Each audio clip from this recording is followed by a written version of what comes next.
मत्ती की इंजील उसका 8 बाब 23 आयत से। यीशु तूफान को थमा देता है।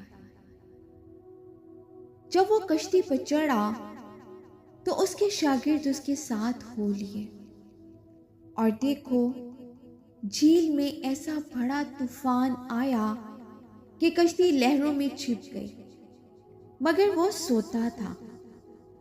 उन्होंने पास आकर उसे जगाया और कहा, आए खुदावन, हमें बचा, हम हलाक हुए जाते हैं।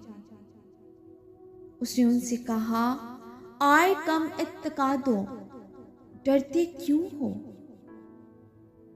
तब उसने उठकर हवा और पानी को डांटा, हालेलुया, और बड़ा अमन हो गया।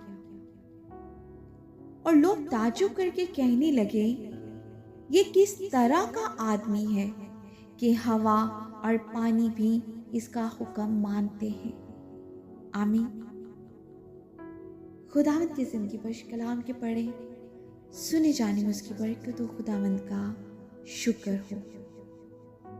असीस हो, आज के कलाम के वसीला से खुदावंद हम सबको बरकत दे, और हम सब कलाम के पढ़ने या सुनने वाले महज ना बने, हम कलाम पर अमल करने वाले बने।